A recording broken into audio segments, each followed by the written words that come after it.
We actually got together when we were in high school. We were calling ourselves Skatos at that time. The original lineup was me, Adam, Brandon Hall, Chris Nolan, Craig Chamberlain on the drums, Chris Zarpentine on saxophone, and Dave Pawinski on trombone. 4 horns, 1 trombone, 2 trumpets, and a saxophone. This was pre Dan King. So there's 7 people. Yeah. I have a hard time getting like a power trio to all show up at the same place at the same time. And the fact that you guys could schedule that is mind blowing. Well, I think there's a reason that there's only 5 of us now. Yeah, right. One day in school, my other friend Brandon Hall, he came up and said, "Do you know my friend Chris Nolan?" And I said, "No." And he said, "Well, he's putting together a ska swing band and he's looking for a guitar player." And I was like, "Oh, I would definitely do that. I would love to do that." Sure.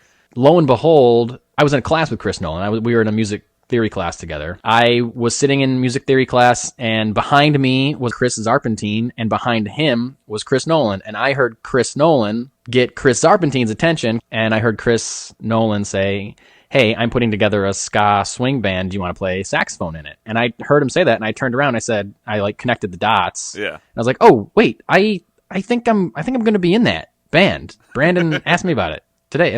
I think I'm going to be your guitar player. And he looked confused because he did not know who I was. The first couple practices, there was no bass player.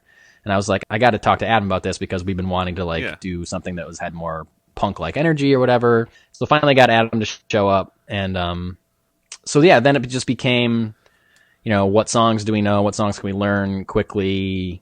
The first song we ever learned was 241 by Real Big Fish.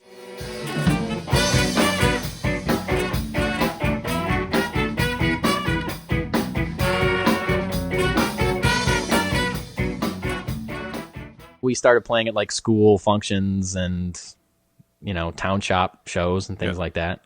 Suddenly I wrote a song and brought it to them. And I feel like I remember them being surprised that I wrote something. They're like, what?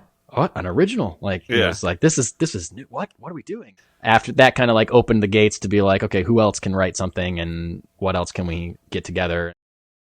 But I don't actually remember when Dan joined the band, if he was there for like the release of Scatological, because he was not there for the recording of it. Okay. It's funny thinking about it now. Chris Zarpentine is at college, so he can't play shows with us. Of course, we need to replace him with another horn player. We can't just have 3 horn players in the band. We need 4. But when Chris Zarpentine's in town, of course, we'll just have 5 horn players. Yeah. So this was the band at its peak of membership. We had 8 people at this point.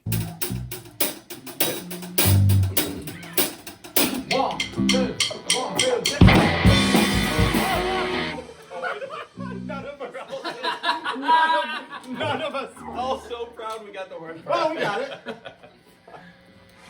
We're good. Oh, man, we're fine. 1, Everything's good. 2. 1, 2. 1,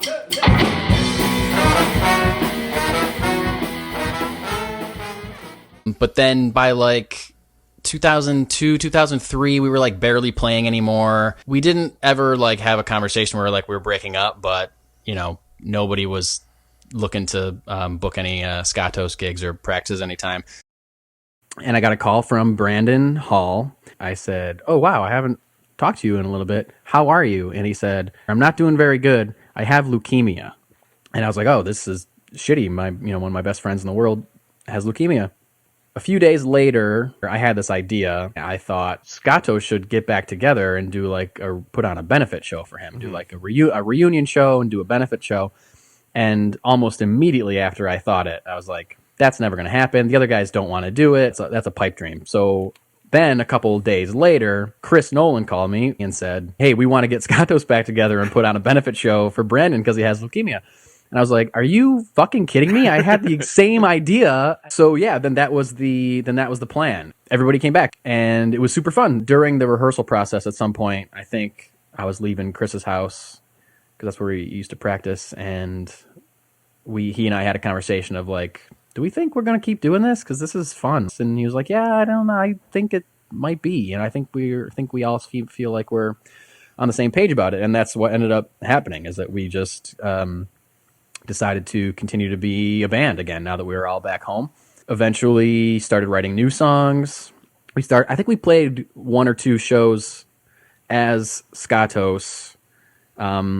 And then we just really decided that we hated that name and needed to change it to something else. And we, through a long, arduous process, we settled on The Action. We went from 7 to 5. Dave Poinski, he left after Exploding Radio came out. I don't remember exactly when. Brandon left real close to the recording of Accelerator. I think we had everything written that we were going to go into the studio with. So at first we were kind of like, what are we going to do? And it was like, it became clear like, well, the 5 of us are all very much on the same page. Yeah, so you're lean and now mean. it's like, now we're exactly lean and mean, and we're like just shooting forward. So the rest is, I guess, kind of history or whatever you want to say.